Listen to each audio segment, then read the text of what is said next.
Everybody. I'm Dr. Debbie Gagish, and welcome to my show called Get Real with Revenue Marketing.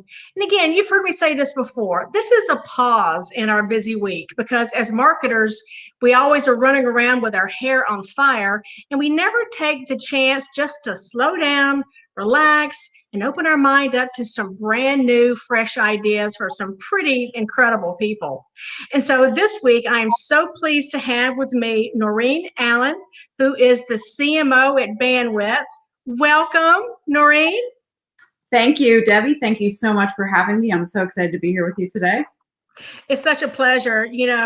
Noreen and I were talking before the show, and one of the things that I want to do once the pandemic is over, I want to go city to city and just have dinner and a glass of wine with women in technology who I admire, and Noreen is absolutely one of those people. So do you like white wine or red wine, or do you like champagne? I like all wine. Okay, well, there you go. I do not. So yes. This is my kind of person. Let me tell you. Oh yeah, we could have some fun then. And I really do plan to do that. So I will be coming to your town. I don't know if it'll be later this year, but we'll see. So Noreen and I were talking before the show, and I said, what are some really great topics that we could talk about? And one of the things about Noreen is that she's just like this flawless modern CMO. She does things effortlessly, and she always seems to have the answers. And it is hard to be a modern CMO today. There are more challenges and more things that you're responsible for than ever before. So why don't we start with the first question, Noreen? And what does it take to be a CMO today? So, and thank you for the kind words. I would say maybe flawless in the execution.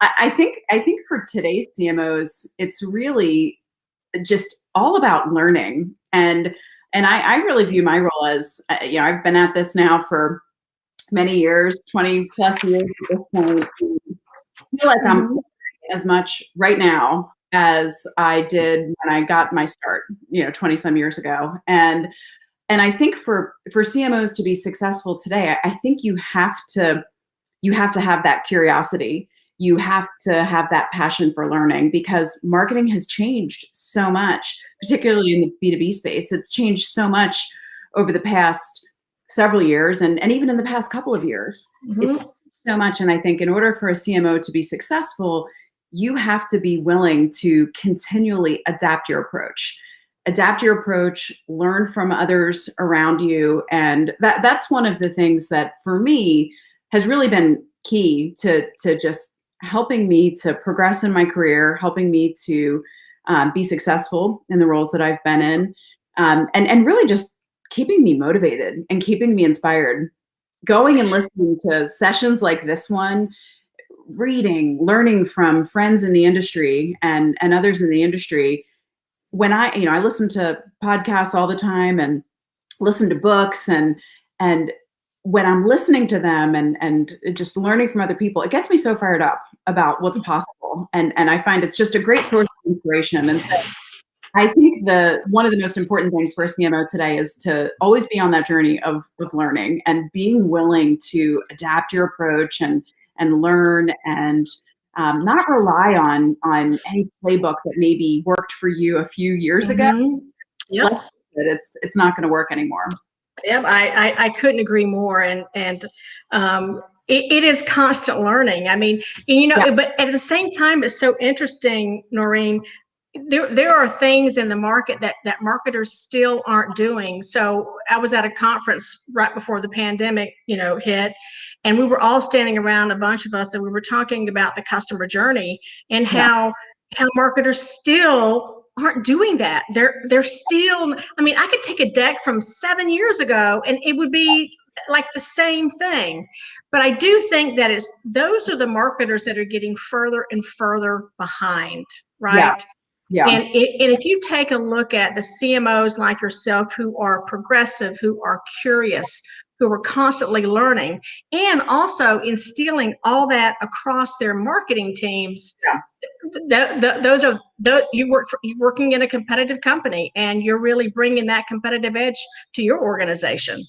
Absolutely, absolutely. I've got a position open right now for a senior leader on my team, and one of the things two of the most important qualifications in the job description are, I want someone with a contagious level of enthusiasm and passion for B2B marketing. I love that. I love that. And it's actually in your job description. It is in the job description. I love it. When the second big thing is, I need someone that's a change agent, someone that has the ability to influence, because let's face it, in order to be successful in a marketing role, particularly in a senior marketing role, you've got to be able to influence folks in sales, within the CIO's org, within operations, within so many parts of the business. And so I think those are really important qualifications today for any senior leader. And, we didn't really talk about this path, but when you talk about, having that contagious enthusiasm and passion and being a change agent, I mean, there are so many more soft skills that marketers need to have in their arsenal now. It's not just coming in and running a Marketo or a HubSpot or an Eloqua or executing a campaign. It's these soft skills that are also becoming important. Oh, yeah. Absolutely. They really are. They really are. I mean, it's, you've got to really understand the buyers, on an intimate level, understand those buyer personas. You've got to really be happening in the market, versus just coming in and as you sort of running the tactical side. So now let me ask you this. How long have you been the CMO of a publicly traded company? So Bandwidth, so I've been at Bandwidth for 9 years. We went public 4 years ago. I was with a couple of other companies that went public in VP of marketing roles at a couple of other companies. But at Bandwidth, it's been the past 4 years as a public company. What's the difference between being the CMO of a non-public versus a public company? So a public company, everything's out there for the world to see. And so, one of the first most important things is just all of your, first of all, everything's about revenue, about driving revenue, and all of your metrics. I like that. Exactly. Speaking your language. So it's all about revenue, and all of the metrics that you're reporting are now being shared externally with Wall Street, with all of the investors. And you're also being compared to all of the companies in your class. And so now all of a sudden you're reporting on, let's say you're reporting on, CAC, or the sales marketing efficiency ratio, or CAC payback period. And the investors are comparing your results with all of the other companies in your class. So now it's looking at your results, benchmarking them against everybody else. So you've got to have your metrics nailed and all of your reporting nailed. And just being able to articulate the story is the other really important thing as a public company. And so I think just the focus on metrics, the focus on revenue performance, this is where you've got to have that predictable revenue engine in place, and you have to be able to defend it. And so those things are also very important for any company looking to go public or looking to raise money. But when you're actually public, now all of a sudden they're being reported in S1s and 10Ks, and you're hosting investor days and going into a lot of detail about what's happening within marketing, what's happening. So this makes me think of something. On my last show, I had Christine Nurnberger, who's the CMO. Do you know Christine? Yeah. She's the CMO at Bottom Line Technologies. Yeah. And one of the topics that we started talking about is how so often the CMO has to educate the rest of the executive team around what marketing can actually deliver in terms of revenue and growth, because at the executive level, people are still pigeonholing marketing as that cost center, the pens and mugs department, and they don't realize what a great asset they have here. But it sounds like when you go public, that is part of what is expected. And so the executives around you have to elevate their understanding of what marketing can drive. Absolutely. Absolutely. I mean, in that lead up to going public and as you're going through fundraising and all of that, yeah, the folks you're dealing with, whether they're venture capital firms, investment banks, they really understand those metrics. They understand what the right, sort of benchmarks are and like what companies should have for those metrics.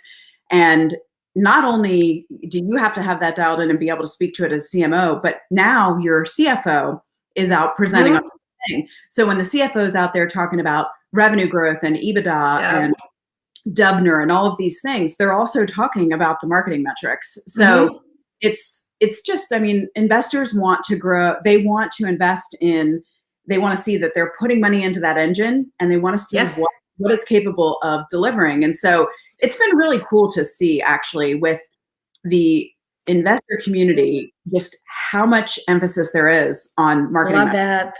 So before you guys went public, I guess my question is, did your executive team, as a result of learning more through this investment and going public, did they learn a lot in that process about what they could and should expect from marketing?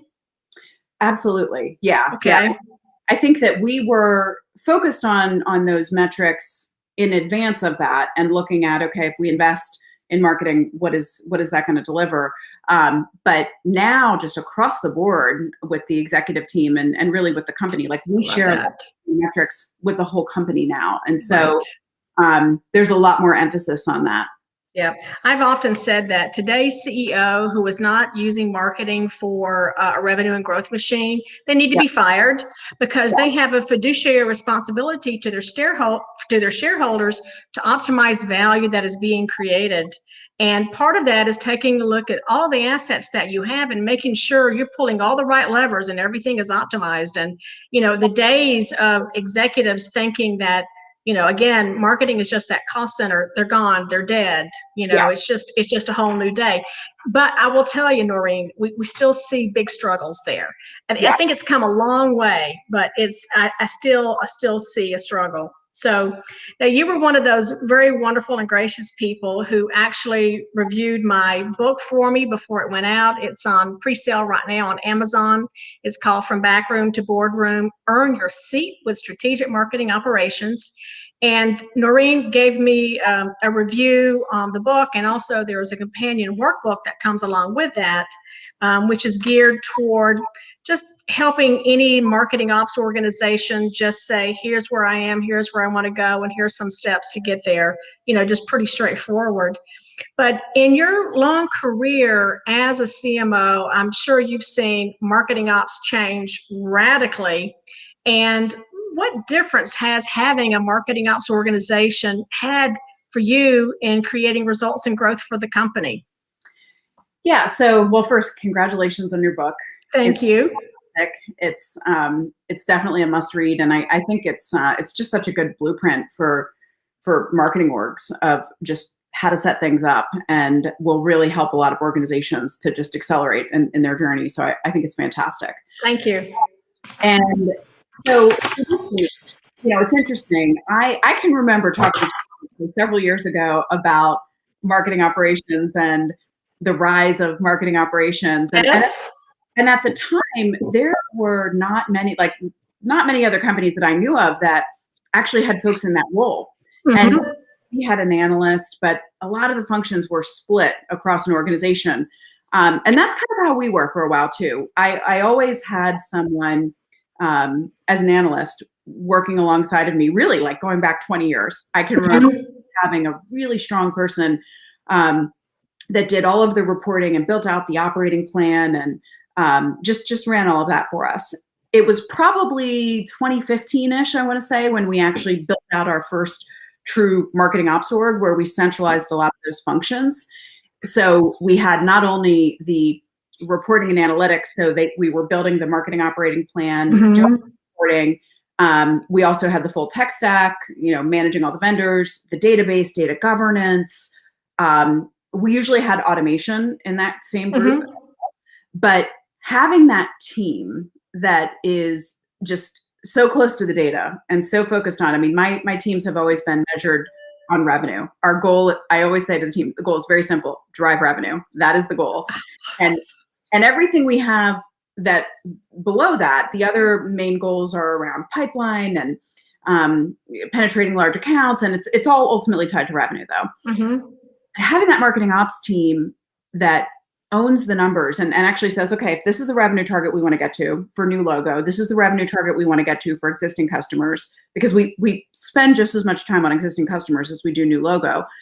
Then we sort of back into, what do we need in terms of opportunities, in terms of pipeline, in terms of everything. And they're reporting on that on a daily basis to the rest of the marketing team so that we can see, how are we doing? How are we doing? What's the impact of various campaigns and programs that we're running? What do we need to dial up? What do we need to dial down? And so I think just having that team and having that just expertise within marketing, it's first of all, it's just allowed us to stay focused on the mission. It's allowed us to really see what's working, what's not working. And if you want to have credibility today as a marketing leader or as an organization, you've got to be tied to revenue, and you have to speak in financial terms to the rest of your executive team. And so marketing ops allows you to do that. They allow you to do that. And, at Bandwidth, we look at this whole process we call click to revenue. So from the very first time someone engages with Bandwidth, whether it's on a website or, we come in to our database, when they start producing revenue, we're looking at looking at just the process and conversion rates and the velocity and everything that's happening, and figuring out how we optimize along the way. If things aren't progressing through the funnel the way we thought they would, then it's, well, what is it? Is it a product market fit issue? Is it a pricing issue? Is it a training issue with the system? The way we're engaging? Marketing ops is the team that's looking at all of that. All of that and figuring out, how do we tune, how do we refine at every single stage. So I think it's a game changer. I couldn't agree more. And that is exactly why I wrote the book, is because I think marketing ops is a game changer for the CMO, and marketing's credibility and ability to really contribute to growth and to revenue. And it is the way of the world. I just wrote a blog about how hiring feet on the street is passé. It's done. It's gone. Right? It's so much of this. Marketing is now part of what I call the digital revenue team. Sales and revenue and growth is now a full team sport, right? And marketing is an equal partner, not a secondary, like an equal partner. The other thing I heard you say was, the question was, how did it help you as a CMO? But I also heard you in that answer, Noreen, say that it also helped elevate all of marketing, right? Exactly. So tell me a little bit about that. Yeah, absolutely. I think that team is feeding us with the reports and the just providing the visibility into impact of everything that we're doing. And not only just impact, but we're always looking to optimize. And we're always looking to optimize that whole click to revenue process, the whole revenue engine. And in order to do that, you have to be able to diagnose where you might have issues. And the team has that visibility and is able to point that out to us. So then we're able to go to the table with sales leaders, with product, with other groups to say, this is how, this is an area that might need to change. We may need to address, we have an issue with this product, for example, and may need to address it. So I think it arms the marketing team with the intel that you need, and just it gives you more credibility, so that when it's so important. It's so important because the stats are maybe around a third, maybe a little bit more CMOs actually report any kind of financial credibility, but I suspect 50% of that is suspect, right? Yeah. Somebody's actually going to argue with that number. So I find that fascinating, and just getting your whole marketing team to adopt that mindset. And again, I see marketing operations as that part of the organization that just imbues all of marketing with this data-driven revenue approach. And sometimes I call marketing ops the CMO's mulligan. It's their second chance to get it right. The first time you tried to create revenue, you just didn't have those kinds of things in place. You had the technology, but you didn't really have the rest of the stuff that went with it. So I find that really, really interesting. Absolutely. So how long have you been a CMO that's been responsible for revenue? So, gosh, always at Bandwidth, and I've been at Bandwidth for 9 years. I'd say my first couple of jobs as VP of marketing, they were in roles that I wasn't quite as tied to revenue. It was more about brand. It was more about building a brand, and we were doing account-based marketing 20 years ago before it was called account-based marketing. Yeah. But we weren't measured the same way that we are today and tied as directly to revenue. And so I'd say for me, it's probably been the last 12 years or so that I've been really focused on revenue and really tightly aligned with the sales org. That's truly amazing. I mean, that is a long time to have been down that path. And again, there's still so many CMOs who are trying to get their feet under them, Noreen. Yeah. If you were to go to a brand new company, not saying that you are, but if you were to go to a brand new company, how would you help change that organization into a revenue marketing organization? What do you think are some of the things that you would need to accomplish? Sure. So I think that at first it actually starts with spending time focused on what you're selling. What you're selling and to who, and make sure that there is alignment around just the product market fit, identifying who is that ICP, because I think that often within organizations, they're lacking that alignment. They haven't defined the ideal customer. And so as a result, it's really hard if that isn't clear to the whole org. You have a product team. Completely agree. That sales and marketing are not going after. So I'd start at that strategic level and really look at, the overall strategy, target market, who is that buyer persona, and really looking at that. So that would be kind of my first step. The next thing I'd look at is just overall sales and marketing alignment, and what do the orgs look like, and how are they working together? At Bandwidth, we have a team within marketing called the marketing programs team, and they are aligned to our sales team. So we've got kind of on one end of the spectrum, the marketing programs team. There's a marketing program manager for each sales team. They work with the sales team, and they're really responsible for understanding the goals of that team, kind of who they're here, and coming up with campaigns and programs for the team, and making sure the sales team activates all the great campaigns and programs that are already coming out of marketing. So that ensures we have this really great alignment. And they're all sitting in on prospect calls all the time and feeding. Love it. Marketing, just so the rest of marketing is in tune with what's actually happening on the street and in the market. And that organization reports up through you as well? It does. Okay. Yeah, it does. And so that's at one end. At the other end, we have our product marketing team, and our product marketing team is set up and aligned by buyer segment, not by product. And that's a shift we made about 1.5 years ago. We used to have them aligned by product, but we said, you know what?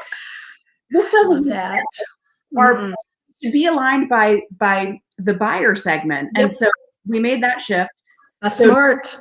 Those product marketing managers represent all products going into that buyer segment. So they're in tune with what is a software company, what are they thinking about versus a Fortune 1000 company versus a cloud. Love it. So those two groups allow us to stay super connected to the buyers and to the market and to our sales team. And so they've really helped us to get great alignment. But the last piece I'd say is just looking at the goals. And so often I'll talk to friends that lead marketing orgs, and they'll tell me they're struggling with sales and they're struggling with the relationship. I hear it all the time. I hear it every day. Yeah. And I'll ask them about some of the sales some of the sales targets, some of the And sales. they can't tell you anything, can they?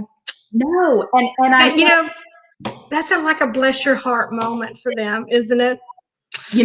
I am from Philly. I don't say bless your heart, but I would say bless your heart in that case. Oh yeah.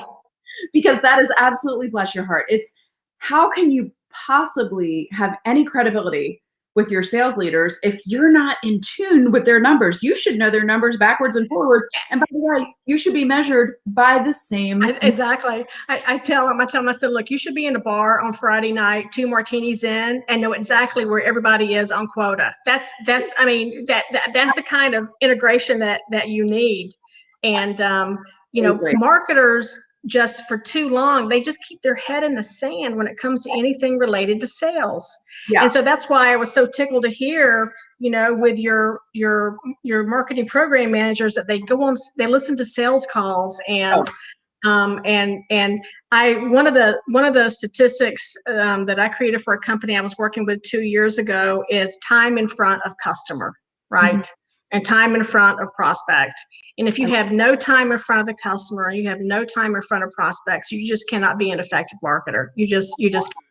Because you can't take sales's word for things. You have to hear it, and then you have to use your data, to back that up. So I think it's so smart that you guys are now around the buyer segments. I think that's super smart. So, and the things that you outlined here for the things that you would do are kind of like, for me and you, they're kind of like, well, duh, of course that's what you do. But it's still very, very difficult for some CMOs to come in and make those kinds of changes. And of course, that has to do with the culture of the organization, and also the belief at an executive level around what marketing could and should be, what is their best and highest use within the organization. So very different, very different. I agree. So let's talk about the pandemic, and let's talk about, everybody's got stories around what has really changed. What have kind of like been the pros and the cons, and how has that affected your ability to drive growth and revenue as a CMO? So, I think the pandemic, for me, and I think for many of us, like, just sort of showed us how resilient we all are, and the fact that so many didn't miss a beat. Thanks to all these amazing cloud platforms that we've got, we're able to move into remote work and really not miss a beat. And so I think that was great. For us at Bandwidth, we weren't really sure what the impact was going to be on the business, and so my team quickly took time to say, okay, certain segments that we sell into are probably not going to want to talk at this stage. There's going to be a lot of uncertainty about their future. So now is not the time to try and hit certain segments. There's others that are going to have an increased need for our service because we power a lot of the cloud platforms that are being used today, like Zoom and Microsoft Teams and Google. And there's a lot of others out there like that. So we knew that it would represent a surge with others. And so we quickly spent some time to launch some different campaigns, and we were very intentional about segments that we sort of put on pause, and others that we spent a little bit more time with. And then, of course, losing all of the shows and losing other tactics that we had, the team adjusted quickly to virtual experiences and different things that we had some really great success with, virtual wine tastings and whiskey tastings and cheese. And so I think it was, from a business perspective, the team didn't miss a beat, and we awesome. Congratulations. Yeah. It was great. And then, I think that the toughest part was really more as a leader, managing people, and just all of the uncertainty, and the folks on my team that had young kids at home that they were trying to, and just trying to be really empathetic to those folks. And I said to everyone on our team, look, there are things in our careers, and when we need support, maybe it's like you're dealing with a personal illness, maybe you're caring for one, or some other challenge. Well, right now, we've got, about a third of our team going through a really tough season. We have to carry them. And if it's like, hey, you know what? You've got 2 kids at home. I don't log on until 12 o'clock each day, and we're going to for you. Just doing things like that, I think it brought us closer as a team. And you know, it's like, hey, the pandemic impacted some of us more than others, but we're all going to have our season when we need that help from the team. You know, these are the stories that I just love. I mean, if there's anything good that's come from the pandemic, I think that it has made us more authentic and real. And if you can maintain the kind of leadership that you did, Noreen, through that, it just elevates the entire team, right? They're so thankful, they're so responsive, they feel so valued because you have really helped them through a difficult time. And I love stories like that. And you know, for me, you know, I think I've always been a pretty authentic person, but I mean, I am really authentic now. I mean, and you know, you need to help people. So was your team working virtually before the pandemic? No, we weren't. We were with a couple of exceptions. We had a couple of remote, but we just acquired an international company, and so we were adding some folks to the team from that company. But we're over 50 people on the marketing team now, and the bulk of the team was in person every day. And so the virtual experience was very different and for everybody. Now, will you guys stay virtual? Do you plan to stay virtual, or do you guys plan to come back to the office? We are planning to come back to the office. Yeah, we're planning to come back to the office, and yeah, we're still virtual for now. Some folks go in. I go in a couple days a week. Okay. But yeah, ultimately we're planning to. We really think that the magic of being together, the conversations that you have, and there's just so much collaboration, and also being in the office. And only a handful of folks from my team have been in, but the types of things we've been able to talk about that you just like the impromptu conversations that you overhear, whether it's something business related or something personal. Now all of a sudden you have this deep connection with someone. It's so hard I think to replicate that. You can't replicate that virtually. No, I completely agree. No matter how many wine and cheese things you have, no matter how many comedians you hire, whatever it is, it's virtual. And I agree, it's just not the same. I think a lot of companies will probably not go back to you know, everyone coming into the office. But the other thing that I loved about your story, and I don't want to lose this point, is that a lot of times marketing teams are seen as being, you know, rigid and taking too long to do things. And I think the pandemic showed everybody just how agile and turn on a dime marketing can be when it's clear they need to turn on a dime, right? Versus getting different messages coming down from different leaders. So, and kudos to you guys for doing such a great job on that, because I know that was not easy.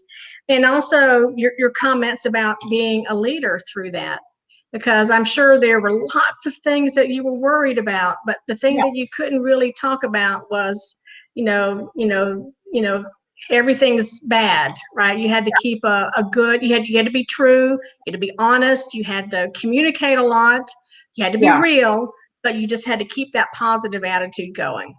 Yeah, absolutely. You did. And it was hard. And I think showing vulnerability with your teams too, to say, this is scary for me too. And we didn't know what was going to happen. And so I feel like with a lot of folks on the team, just the way we handled the situation, and we're just understanding and loving with people, like to say, I know you're going through a lot, and I'm going to give you that grace and give you that time. And by the way, that's not going to impact your career. You're not going to be held back because you need time over these next few months to take care of your kids.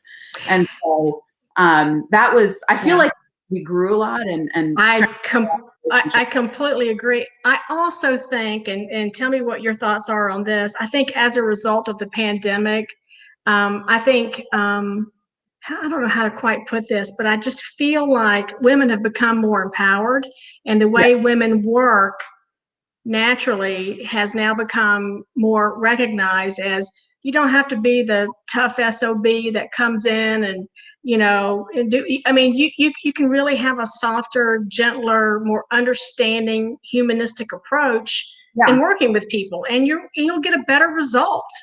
Absolutely. I agree. I mean, we're people, right? Yes. And working with other people. And so, yeah, I agree. I think that I think a lot of women you really saw a lot of the strengths in female leaders stand out over the last year. Yep, I love it. I love it. I mean, again, there were so many horrible things, but there were really some pros, I think. Also, there seems to be, as a result of the pandemic, Noreen, a heightened awareness of the importance of marketing as a revenue and growth generator. Did that kind of happen? Because, sales really, I mean, they really they were cut off at the knees. You can't, go see people. And then more and more people online. And now you're carrying more of those conversations. Did that happen at your company as well?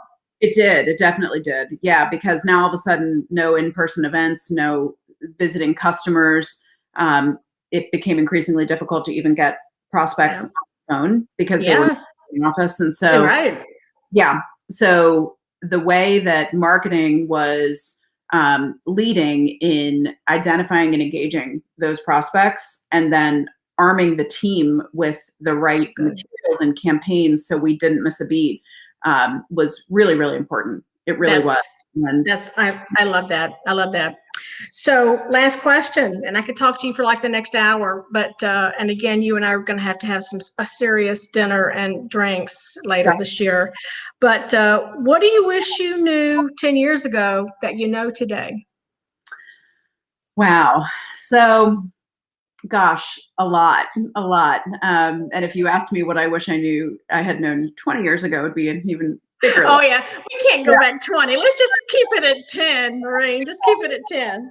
So, I'd say I feel like now I am a lot more in tune with my gaps personally, and then even organizationally. And I think that's really helped me because, first of all, I'm not afraid of the areas where I do have gaps, where I'm maybe not as strong as I should be.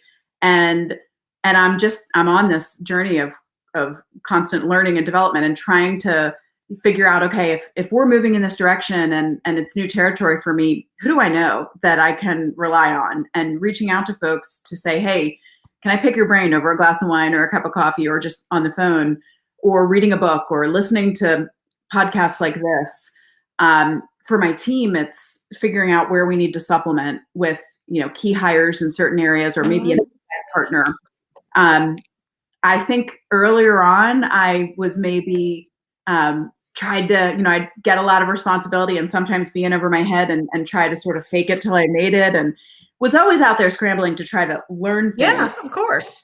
But I think now I'm more open about that, and it's okay, right? It's like we're all evolving, and always. That's right.